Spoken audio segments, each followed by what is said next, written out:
Someone's been here. Kay. Thank you, Kay. We love you too. I don't know if our neighbors are too happy with you guys spray painting basically their driveway, but I do appreciate the gesture. Today I'm going to show you around this all new 2025 Bentley Flying Spur Mulliner. This is the new Flying Spur and it hasn't been changed that much exterior wise, but we've got an all new drivetrain underneath and we've got a couple of very nice updates compared to the previous 2019 to 2024 Flying Spur. So today I'm going to show you around it. I'll show you the exterior, I'll show you the spec, I'll show you the interior, and then we'll take it for a drive towards the Autobahn for an Autobahn blast. So let's have a look at the car. We've got the Mulliner, as I said, and that means that you get this floating diamond grille with these diamonds in there. This is all closed off and then you've got a little bit of opening right there. We've got the Flying B in black and it is illuminated, so the wings are illuminated, which is really cool. I love that thing. It looks so stately, and the fact that you unlock it, the thing pops out, it just looks like you are a boss, which is cool. Black for the grills as well, of course. This is all optional. I do believe that if you want, you can get everything in chrome, which is, you know, something I would do, especially with a Flying Spur. However, they went for a little bit more of a sporty spec, I think, a little bit more aggressive, maybe aimed at a little bit of a younger audience as well with this spec. And I do believe, and I do think it looks very cool. This color, this matte, what is that? Matte silver bluish, is like a champagne color almost. It is very, very good. And this thing was parked outside my house for a few days and you could just see so many people looking at it, stopping, getting off their bikes, stopping their car, just having a look at it, because it just looks so imposing on the road. It really does. Compared to other cars, this looks like a warship, which is awesome. We've got these 22-inch wheels as well, Mulliner wheels with the Bentley logo there, which is always upright, so it's floating, but it is behind a little bit of a cover, so you cannot touch it or spin it or whatever. Nice wheel as well with that sort of propeller design. Behind that we've got quite large regular steel unperforated brakes, nothing special. They do struggle a little bit with the weight on the German Autobahn. It is a very specific thing, I know, but the thing weighs 2.7 tons almost, and it struggles a little bit sometimes. But they are up for the task. They are good enough, but it's just a little bit soft sometimes.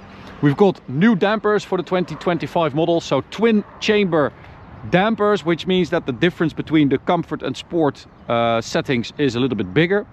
And it's very good, it's very noticeable. Mulliner side blade here as well. Black mirror caps, normally you get silver mirror caps on the Mulliner. Black window surrounds as well. We've got two roofs here. I think one of them opens up, right? We'll have a look at that later. And then, of course, this is where the magic happens. So this is very nice. It is a luxury sedan, of course. However, recently, apparently, the thing that people who want to be driven by at Bentley is an extra wheelbase Bentayga with the two massive seats, and it's like a business class, whatever. It looks insane. But it does mean that they do not buy the Mulsanne, which is discontinued, and the Flying Spur as much as before. And I think that does mean that Bentley for this generation went for a little bit more of a medium, like mid-range car. So it's not just luxury, it's also about driving. It's about the driver and being driven, and it's very good at both, and I think that is super cool. It's amazingly capable at doing both. So we've got a little remote here. You can operate all the blinds from here, so we can close everything up. As you can see, if you want to have a little nap or watch some TV on there, you can also, you have an HDMI port, cast from your device, so you can just cast from my iPhone, but also I have a Netflix app here, but it's not working right now, so I think you have to set that up. So it's not as techy as that BMW 7 Series, for instance, with the big screen in the rear. It's rather small, but it also feels like a little bit of a nostalgic spot to be here. It's a bit old world luxury, right? You even have a little table here, So if I hit that button, it extends, which is super nice, covered in leather of course. And then I have chauffeur mode here and stuff. I can just lie down. I have these nice little pillows. It's super nice. Name audio as well, which is incredible. You get these Bentley headphones, which is super nice. 3D door panels as well with that diamond in there. Everything is covered in leather. And then at the rear you get the Bentley rear lights, of course, with the big B. You get this sort of dark chrome tailpipe with that perforated edge, which gives it a nice sporty look. Boot is not that big, of course, since this is now a hybrid. Haven't even said that yet, but this is now a hybrid. So you do lose out on a bit of boot space. 346 liters, which is not that much. And then this is the biggest change for this generation. So you used to have a V6 hybrid, which seems to be a little bit underpowered, a V8 and a W12. They have all been discontinued. You now have this V8 hybrid powertrain, 600 horsepower from the V8, 190 horsepower from the electric part, 782 horsepower combined, 1000 newton meters combined, and that is a lot. It also really works. The fact that you can glide around in silence in EV mode and then just go to sport and the V8 wakes up, it sounds really cool. It emphasizes that duality in its character, the fact that you can have silence and luxury, or you can have V8 sound and performance. I think that is just a match made in heaven, and it is why this car is just incredible to me, and it excels at everything it does, which is incredible. 0 to 100, 3.5 seconds, which is also very quick, and top speed is limited, I think because of the hybrid drivetrain, to 285 kilometers an hour, which does not seem enough to me for this kind of car and this amount of power. It has a top speed which is less than a Bentayga, which is 290, but that goes for all flying Spurs. So you have 4 different versions now: the Mulliner, the Azure, the regular one, and the Speed. And the Speed also has the same drivetrain with the same top speed. So I don't really get that. I think that is just a little bit too stingy. And I don't really get that, because that to me also feels like something that should be opulent and luxurious and over the top. And there are other hybrids that have a higher top speed, even within the group at Porsche. So yeah, I don't really understand what is going on there. Maybe they just weren't able to do it or get it higher or whatever, or they just decided that they, you know, that this was enough. Either way, I think it's a shame, especially for that flying Spur speed, of course. The Mulliner is more aimed at luxury and craftsmanship and stuff like that. But still, yeah. Anyway, let's have a look at the interior, which is stunning. As I said, you get that 3D diamond pattern in the door panel, which is really nice. And then we've got this piano black. Well, it's not really black. It seems to be super dark gray with a blue hue to it, which is very nice. Bentley logos as well. And then of course you get the flip screen, which is just one of the coolest things ever put in any car interior ever.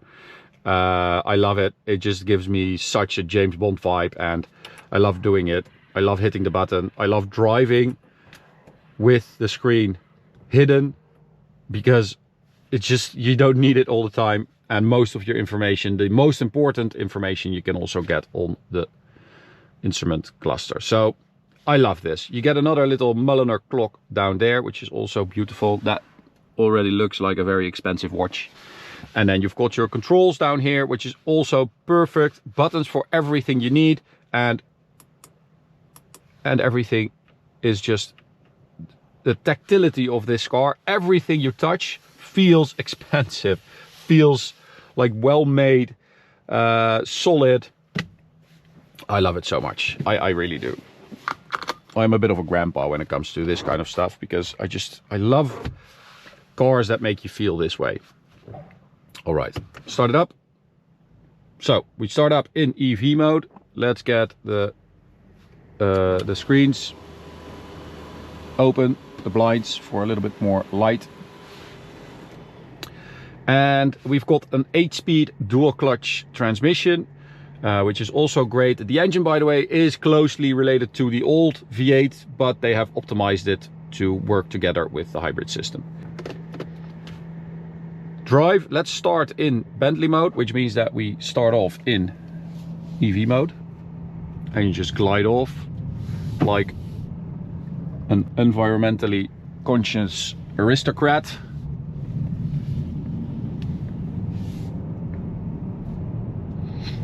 But I've said this before, I think electric and luxury, it works really well, because nothing feels as luxurious in a car as just complete silence combined with torque, because still it's more than quick enough. There's a little bit of a whir going on, a little bit of a electric motor sound. I just gave it too much and then the V8 starts up. But that is because we're in Bentley mode, so we can also go to E mode. E drive. So does it allow for some more throttle now? Yeah. No. Okay. But you did hear it, right? EV mode.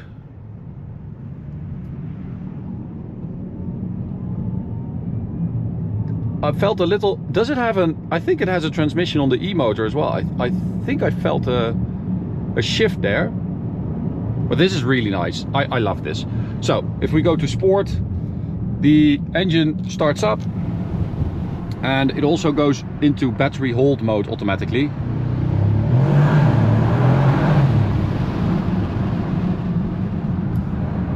Which is also great.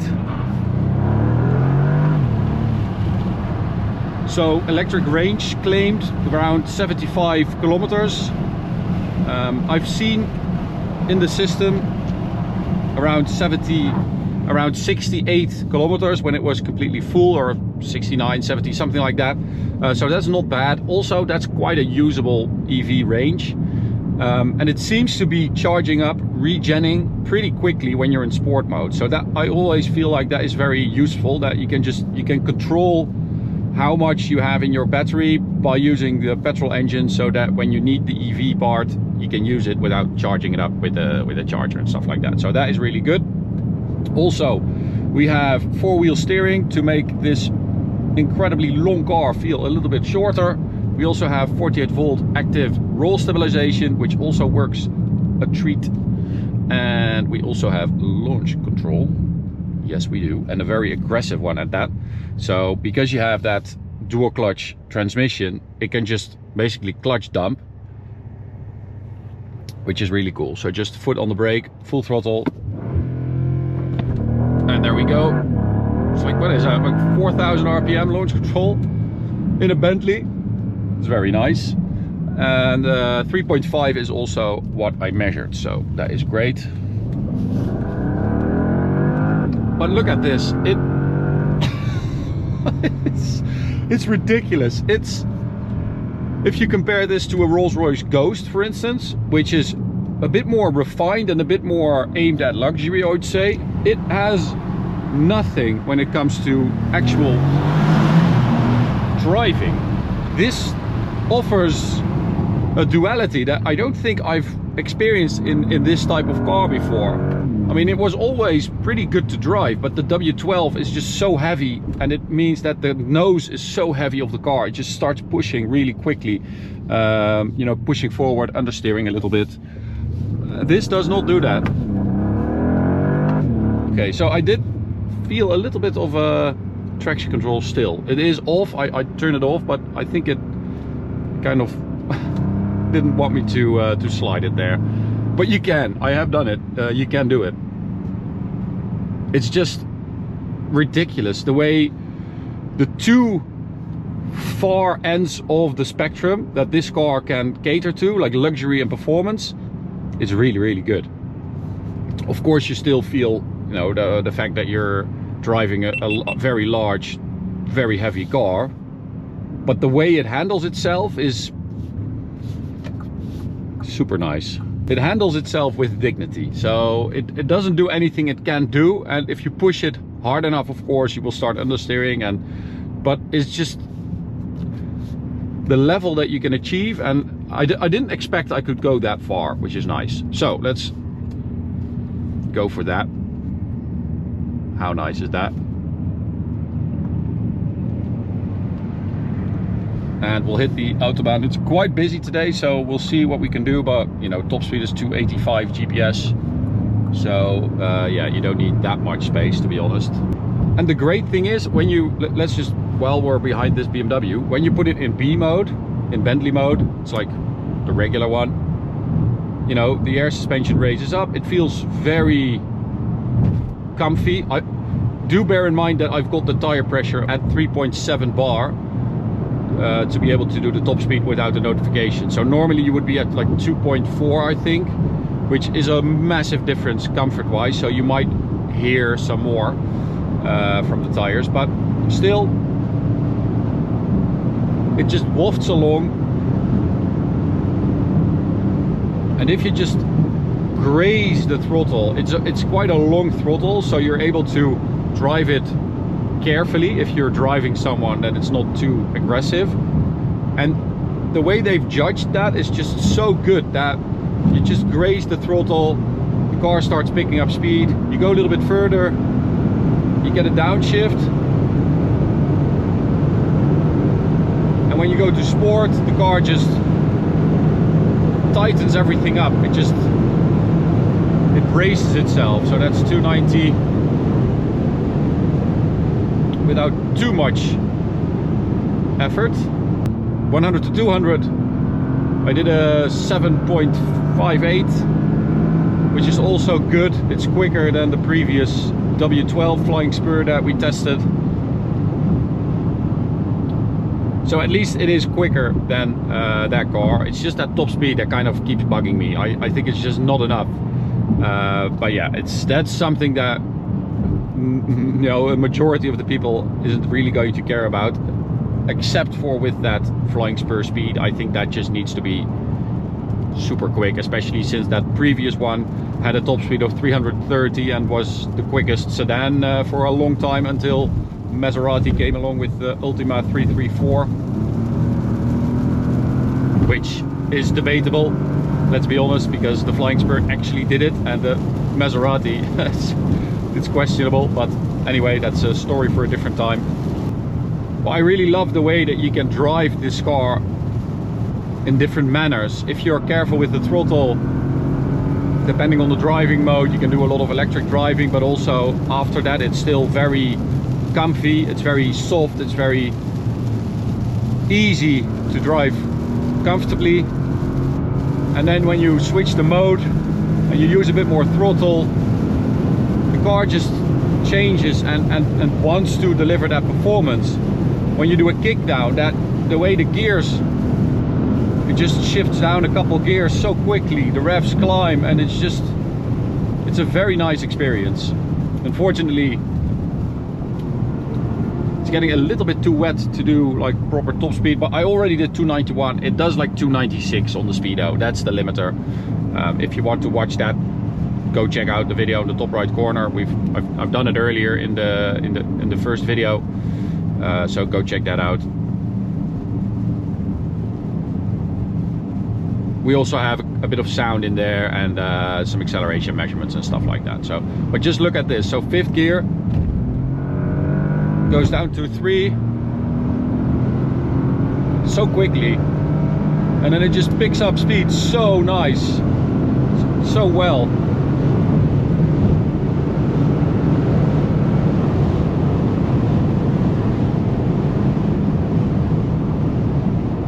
And even though it never becomes like loud or anything like that, I love the fact that you have just the right amount of V8 sound. You hear the engine, you hear the exhaust.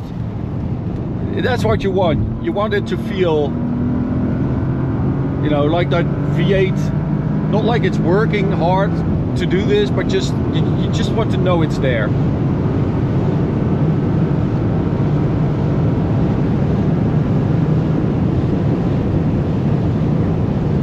Drier over here. but that's it. The border is coming up, so that's it for the Autobahn part as well. As I said, we've got that video up. Go check that out if you want to watch the top speed, but it's not that much higher than what I already did. So thanks for watching. Incredible car. Love this thing. I love this. I love the way it feels. I love the way it makes you feel, and I love the way it drives. It is insanely capable, and I don't think I've ever driven a car that is this capable at both being super comfy and luxurious and opulent, and also, you know, having some proper performance and being able to handle its weight. So yeah, super impressive. Thanks for watching. Hope you enjoyed it. You can subscribe by clicking the big button in the middle. You can check out this video, this playlist, and I'll see you at the next one. Bye.